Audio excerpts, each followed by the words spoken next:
Okay, so this is a demo on how to use our a la mode cream to powder luminizers. So what I've already done to my face is I've already applied my foundation, my Flawless 4, my bronzer and my blush, and just a little bit of lip gloss. So that is all that I've done to my face so far. So my next step is, normally I would move on to my brows, my eyes, and then finish my face. But when I'm applying my cream to powder luminizer, this is the step, this is where I add it in. So today I'm gonna use Benevolent, which is a gorgeous champagne like gold color. So where I want to add my luminizer, you can add it wherever you want, but where I like to add it is, and I'm gonna actually put this on over my powder. Some people like to do it before they put on their powders, which is reverse highlighting, but today I am gonna add it on before, and I'm gonna do it at the highest point of my cheekbone, which is right here between where I do my concealer and my blush. So I'm gonna put it right here, and I'm gonna probably about 3 swipes, and you can see it right there. And then I'm gonna go to this side and do the same thing right there. And then I'm gonna go and I'm gonna do a little down my nose and at the end, and then I'm gonna do my Cupid's bow right here because I like to highlight that. And then you can add it other places too. Some people like to do their forehead, above their brows, sometimes their chin. This is the only place I'm gonna add it today. Now, because it is cream to powder, it starts out as a cream and then finishes to a powder. So I'm gonna go ahead and I am going to now finish the rest of my makeup while I let this dry to a powder.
Okay, now that I have finished the rest of my face and I have given the luminizer a chance to set and dry to a powder finish, now I can kind of use my fingers a little bit to kind of buff it in. So I put it down my nose and right here on my Cupid's bow, and then I'm just gonna lightly use my fingers to kind of buff it in.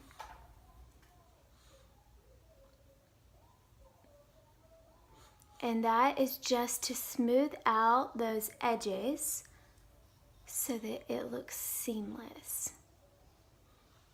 And I'll do the same thing on this side. And I'm just using a light hand here, nothing too harsh because you don't want to move the makeup around. You just want to lightly buff it out.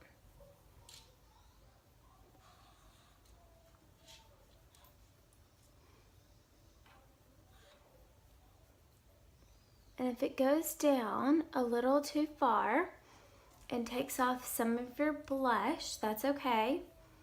Because what you're gonna do, let me wipe my fingers off, is I'm gonna take my blush brush and not put any more blush on it, just whatever residual is left over, that's a fancy word, left over on the brush from doing my blush earlier, I'm just going to lightly tap